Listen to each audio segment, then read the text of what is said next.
Gerhard Schutte van die Rooivleisbedryf kuier vanoggend in die Plaas TV-ateljee. Hy gesels oor die huidige stand van die rooivleisbedryf.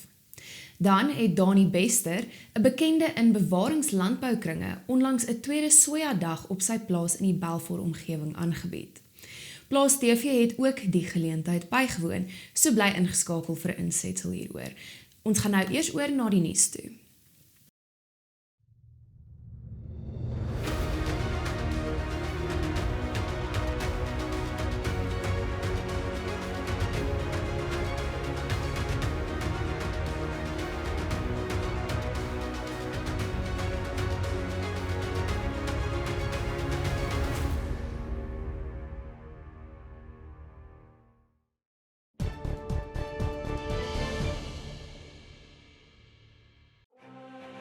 Elanco, we are driven by our vision of food and companionship, enriching life. Welcome to today's news. CropLife SA has reported a massive surge in German cockroaches all over South Africa. This is mainly due to the wet and humid summer experienced across the country. The surge in cockroach infestation triggered the large-scale unlawful use of pesticides not registered for indoor use with possible disastrous effects. CropLife South Africa has issued a warning to all citizens to abide by the statutes of the country, using only registered pesticides and applying it strictly according to the label instructions to avoid health impacts. The Department of Forestry, Fisheries and the Environment recently repealed regulations pertaining to threatened or protected terrestrial species and freshwater species. This follows a legal settlement with Wildlife Ranching South Africa. Richard York elaborates. Yeah, so Minister Creasy of the Department of Environmental Affairs, Forestry and Fishery published the latest TOPS regulations and top species list, as well as the norms and standards for the hunting of leopard and the norms and standards for the management of elephants. These 4 gazettes were all published on the 3rd of February of this year. Immediately, WRSA raised a few concerns, and we drafted a letter to the minister to say this will have indirect consequences on the industry. Please, can you consider repealing the regulations or at least delaying implementation, which was set for the 1st of April? Unfortunately, we only got a very late response from the minister's department, and we had our first meeting after their first roadshow on the 27th of February. This left us with no option but to go the legal route and challenge it. And the most important reason why we challenged it is because A, it is based on a defunct public participation process that took place last in 2015. So the last chance that we had as industry to comment on these TOPS regulations and species lists was 8 years ago. Sure. Now it's been through a lengthy parliamentary process. It's been rejected in Parliament. They've made amendments to the documents in 2017 through their own admission after the COP17 CITES event that took place in South Africa that had implications for both lions and Cape Mountain zebra, as well as they admitted to making substantial changes. These substantial changes were huge for us as an industry. One, the definition for a game farm was removed. Now, the definition for a game farm is important for us because right at the end it says for commercial utilization. Now, if you're going to have regulations brought in that are absent of commercial utilization, that's against what we do. Our main focus is commercial utilization. It is the benefit that we derive through utilizing those species that then allows us to create habitat for it.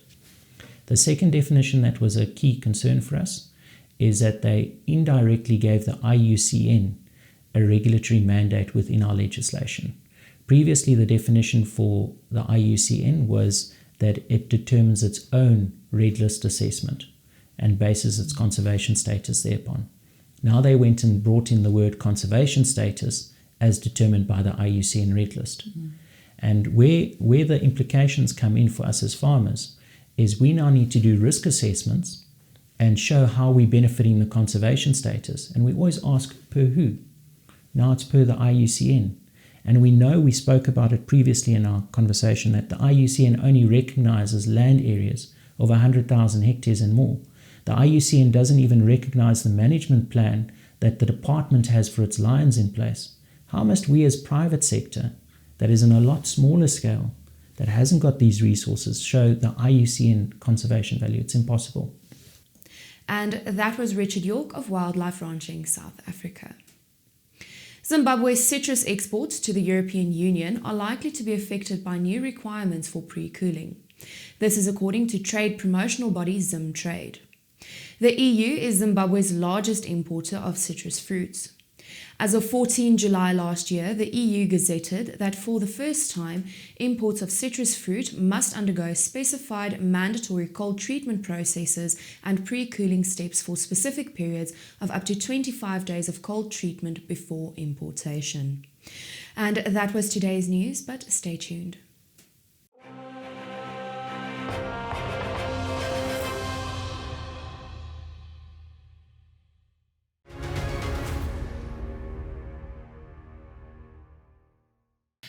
Vandag kuier 'n ou bekende in veekringe, Gerhard Schutte, by ons in die ateljee. Nou Gerhard dra nie net een hoed nie, maar wel twee op hierdie stadium. Hy is die hoofbestuurder van die Rooivleisbedryf-organisasie en natuurlik ook voorsitter van die Nasionale Dieregesondheidsforum. Kom ons begin daar. Welkom hier by ons. Baie dankie. Daar sy. Dankie. Gerhard, hoe lyk dinge op die oomblik wat die gesondheid van ons Suid-Afrikaanse lewende hawe betref? Nee, dit is sleg om te sê, maar dit lyk nie baie goed nie. Jy weet, ons praat baie van back and closure, maar ons vergeet van voëlgriep, varkpes, perdesiekte. Hulle is almal met ons op hierdie stadium en dit is nie net siektes wat produksie benadeel nie, dis siektes wat internasionale handel benadeel.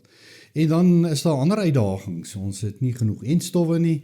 Ons weet dat die departement op nasionale en provinsiale vlak kapasiteitsprobleme het. En dan is daar ander kapasiteitsprobleme ook, byvoorbeeld soos laboratoriumkapasiteit.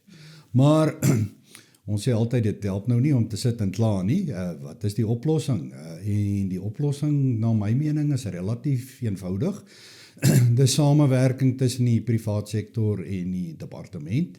En ek dink dit is presies wat die Nasionale Dieregesondheidsforum doen. En ons moet altyd onthou dat dis nie net 'n nasionale aksie nie. Daar's 9 provinsies, landbou is 'n provinsiale aangeleentheid en is krities noodsaaklik dat ons 9 funksionele provinsiale dieregesondheidsforums sal hê. Nou, die samewerking kan op baie vlakke wees. Daar's 'n Rooivasa, die plattelandse veeartsvereniging, wat 'n baie groot rol speel dat privaat veeartse en staatsveeartse saamwerk. Wat die enstof aanbetref, moet ons al hoe meer fokus op die privaat sektor om vir ons die nodige enstowwe te produseer. Ons sal moet kyk om ons eie naspeurbaarheidstelsel in plek te kry en dan baie belangrik, as 'n mens al hierdie siekteprobleme het, dan is daar ongelukkig nie 'n oop pad in terme van internasionale handel nie. Dit gaan oor bilaterale handelsooreenkomstes. En ons is tevrede dat net aan die rooivleiskant is daar 26 sulke ooreenkomste, 26 lande wat ons na toe uitvoer. En ons het 'n geweldige potensiaal, jy weet, in terme van die lewende hawe bedryf. Eerstens as gevolg van die feit dat 40% van die lewende hawe in die hande van ontwikkelende produsente is. So ons is lekker inklusief. Ons is 30% onder die norm in terme van wêreldpryse en ons het ongelooflike goeie produkte, so ons moet hulle net kan uitvoer. En dis nie net vleis nie, dis genetiese materiaal, dis vesel, dis melk, dis die perdebedryf is net so sterk in die internasionale omgewing. So dis die hele waardeketting. Dis die hele waardeketting. Ja. Wat is tans die grootste bekommernis oor gesondheid? Ek bedoel, dis nou seisonale skommeling, is dit dalk 'n groot rede? Ek is nie 'n veearts nie en dis so lekker om in die nasionale Dieregesondheidsforum al hierdie mense tot ouse beskikking te hê. Maar ek dink ons beweeg nou in die kouer gedeelte van in terme van die seisoen en dit is dalk die laer risiko gedeelte. Die redding miskien. Ja, die muggies en die buitende en vleiende insekte gaan nou 'n bietjie minder word, ook die borsluise. So ja, nee, wat ek dink ons beweeg nou in 'n goeie rigting, maar soos ek sê, ons moet baie hard werk, veral aan die enstof kwessie, om toe te sien dat ons nie weer in 'n situasie kom waar ons hierdie jaar was nie, en dit is eintlik baie, baie tragies. Ons het bloutong uitbrekings gehad, ons het perdesiekte uitbrekings gehad, wat absoluut verhoed kon gewees het, as ons entstowwe genoegsaam tot ons beskikking gehad het. En dit sal dan nou volgende seisoen, die derde seisoen wees, as ons nie entstowwe het nie, waar ons kudde-immuniteit gaan inboet, en ons kan dit bloot net nie bekostig nie, maar ek wil ook sê, ons het baie goeie toegang tot die minister, die DG, die hele departement in terme van om na oplossings te kyk, en ons is baie sterk besig om daaraan baie hard te werk. Ja, ek wou vra, het is daar darm lig aan die einde van die tonnel? Absoluut. Kyk ons na die nuwe registrasies wat deurgekom het in die privaat sektor, is daar daar's heelwat in die pipeline, en ons moet altyd onthou, onderstepoort biologiese produkte is 'n nasionale strategiese eenheid. Ons sê nie onderstepoort moet weggaan nie, ons sê hy het 'n baie groot rol om te speel, maar die privaat sektor het ook. En ek dink dit is 'n tendens wat 'n mens nie net in die landbou sien nie, mens sien dit op hierdie stadium by Eskom, by al die ander bedrywe ook, en ek is seker dis waar die oplossings lê. Nou ja, dis dan dieregesondheid. Kom ons beweeg bietjie na die Rooivleisbedryf toe. Jy is nou van die Rooivleisprodusente-organisasie. Bring ons bietjie op hoogte van die nuutste verwikkelinge binne die Rooivleisbedryf? Ons is geweldig opgewonde. Ons het die BFAP, die Bureau vir Landboubeleid, gevra om vir ons bietjie te help om te kyk na 'n visie 2030, en wat uitgespring het, maak ons ongelooflik opgewonde. Tans voer ons omtrent 5% van beesvleis wat geproduseer word uit, ons voer omtrent 1% van die skaapvleis uit. Ons wil dit groei na 2030 na 20% van beesvleis wat uitgaan, en ten minste 6% skaapvleis of skape. En dis 'n totale inklusiewe benadering, met ander woorde, hoe gaan ons sal eerstens produksie moet groei, en waar gaan ons daardie diere kry? In die ontwikkelende sektor, 280.000 speenkalvers, en ons weet, dit gaan maar 'n bietjie bars met die ekonomie in Suid-Afrika, so ek dink, dit is krities belangrik dat ons sal moet kyk na die uitvoermarkte, soos ek nou nog gesê het, ons is 30% onder wêreldnorm, ongelooflike goeie produk, want alles kom uit die voerkrale uit, en is 'n homogene produk, hoë kwaliteit. En ons het nou vir mekaar gesê dat daar's kapasiteitsprobleme by die departement, so deesdae, as jy 'n visie het, moet jy ook kapasiteit gooi na die visie toe. En ek dink dis waar die statutêre heffing inkom, wat in November verlede jaar goedgekeur is. En ons fokus eintlik op 4 goed. Dit is dan dieregesondheid, dit is handel, dit is produksie en is inklusiewe groei. So dit is net 4 pilare om op te fokus, maar as ons daai 4 gaan regkry, is ons uiters opgewonde oor die rooivleisbedryf se toekoms.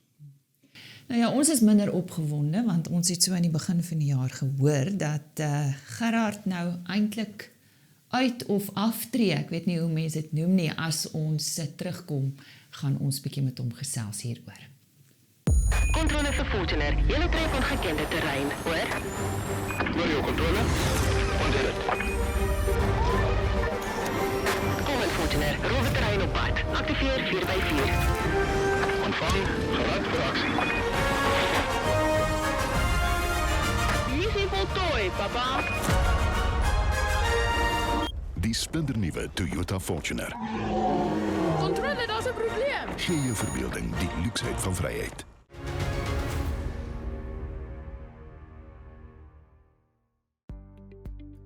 Ons het nie lank terug met die boere gesels oor Brentolie nie, en die afgelope tyd het OPEC uitgekom en hulle het genoem dat hulle gaan produksie sny.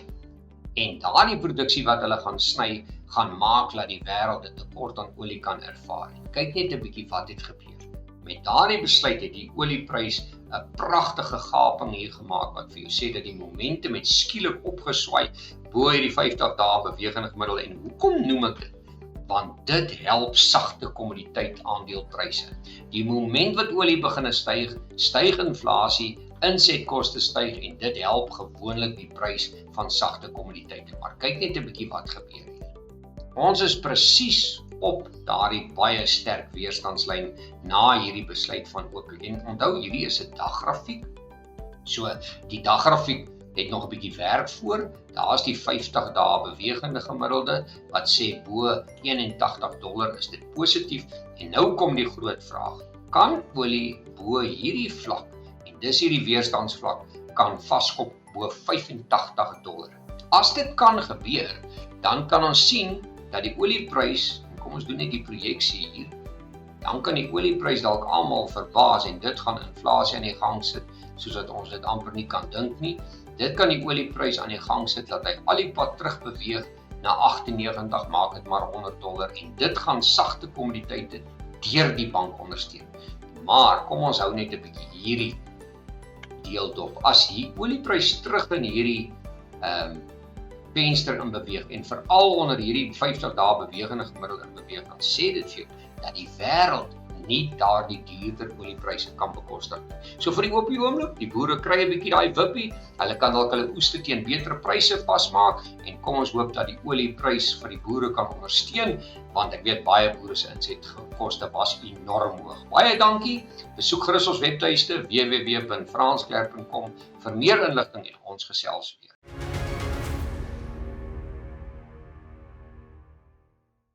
Ons gesels vanoggend met Gerhard Schutte van die RPO en natuurlik ook voorsitter van die Nasionale Dieregesondheidsforum. Nou soos ek vroeër gesê het, ons het gehoor, Gerhard Schutte, tree af, tree uit. Wat noem mens dit, Gerhard?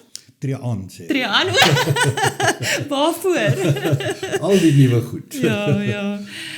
Ek wil by jou weet, wat gaan gebeur? Is dit maar net tyd om te groet?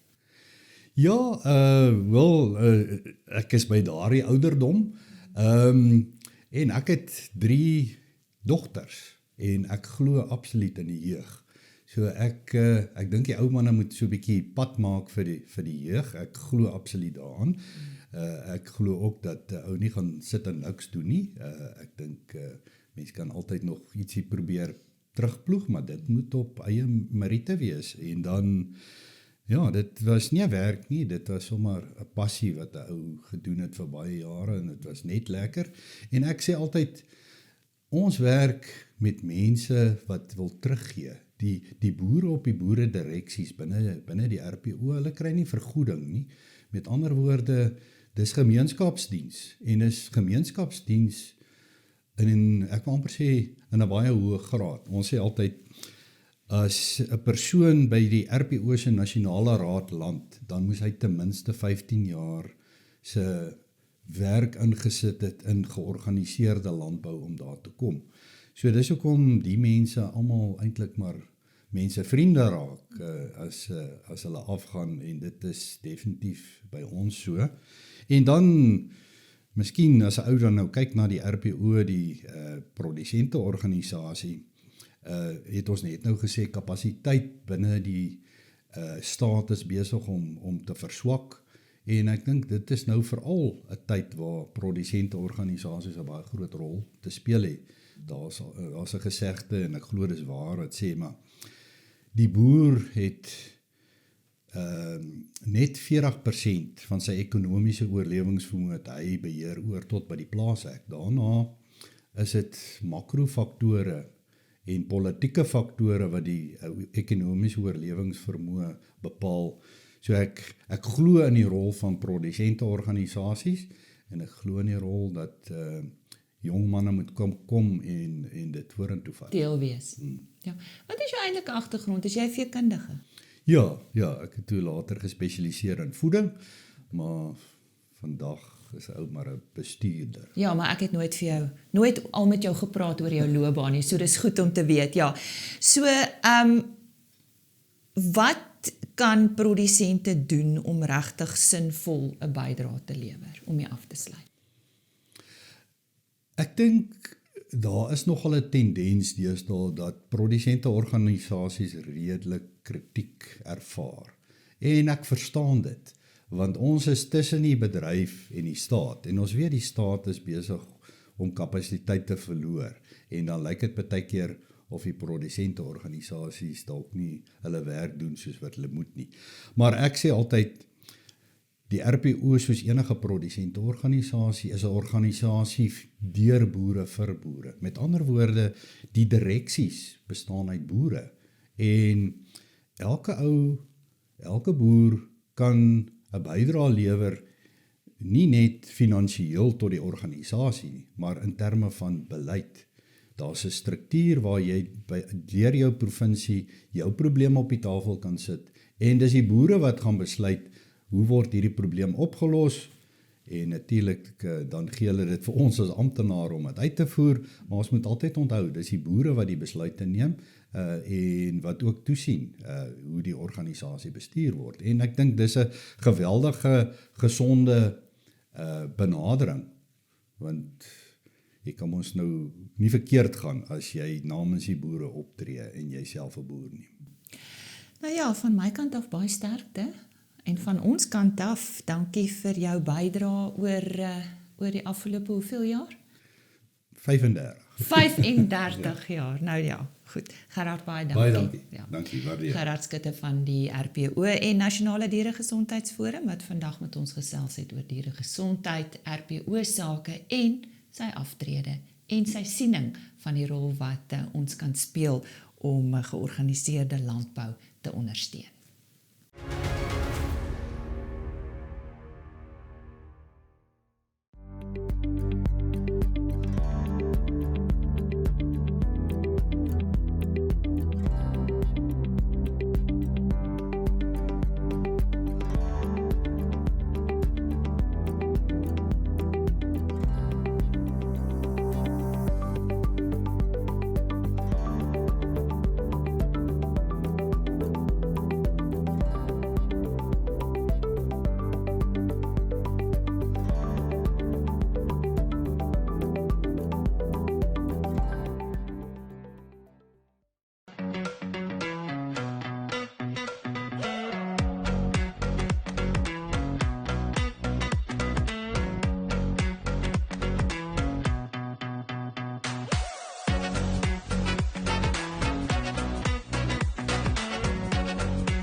Meer as 500 mense het gedurende die Balfour-Boeredag in Mpumalanga bymekaar gekom vir Danie Bester, 'n voormalige TLI SA Jongboer van die jaar, se tweede sojadag.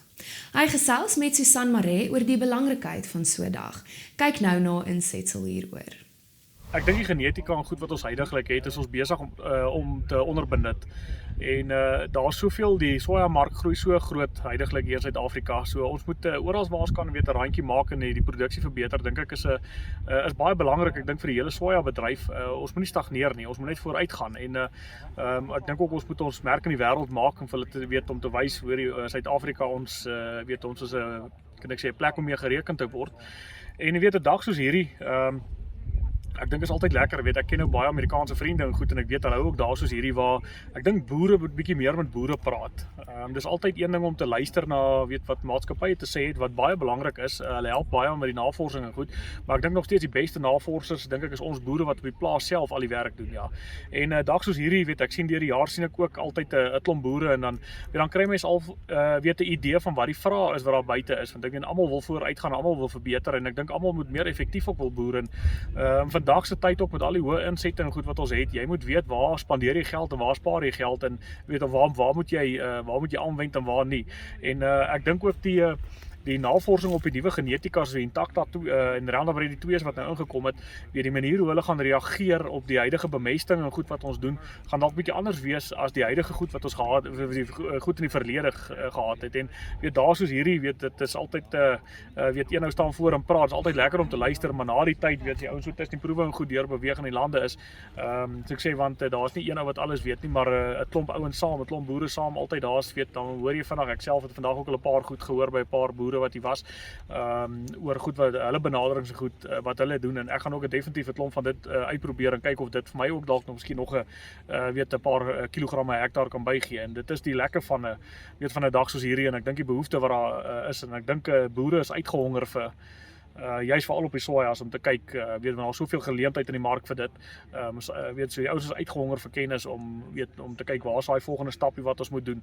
En ja, wel ek self is ook ek wil nie sê ek is 'n ou wat ek sê dit so wat dit is nie, maar ek dink partykeer word ons boere partykeer dalk bietjie om die bos gelei met 'n paar goed, en ek dink ook dit is nodig om dit uit te om daai goed op die tafel te gooi en te sê luister, nie van ek dink ons moet afbreekend teenoor mekaar wees nie, maar kom ons gooi die feite uit en ons werk almal saam en ons kyk hoe kan ons saam die pad vorentoe nog verbeter. Kevin Kalb, 'n droëland mielieboer van Indiana in Amerika, het as 'n gasspreker tydens die dag opgetree. Kalb staan as die Amerikaanse droëland mielieboer bekend omdat hy die Amerikaanse nasionale droëland mielie opbrengskompetisie 'n indrukwekkende 12 keer gewen het. Hy fokus veral op blaarmonsters vir sy boerdery. Hy vertel ons nou meer hieroor. We went to them type of principles by main thing is making money. The principles that we use by the tissue sampling and going to the liquid fertilizer, applying multiple times in the season, and feeding exactly the corn plant or the soybean plant exactly what it needs based upon the tissue samples. We're not guessing of how much fertilizer we need for our yield goal. So it takes the expense of guessing, I guess, what it is. Am I putting enough out there? Am I not putting enough? Well, I don't want to be short on fertilizer, so I better throw more out there. So that's kind of how we got into it by doing that, just because of an ROI, return on our investment on the fertility. In 2021, we had our highest dry land yield ever. We raised 409 bushels per acre, which is, if I'm doing my math right, pretty close to 25 tons. So, and then our farm average, the best farm average we had, and we're 100% dry land. We got some hills and stuff there too that don't produce quite as much, but we had a 303 farm average bushels per acre, which, oh gosh, what's the math? About 18, almost 19 ton, I think, farm average in 2017.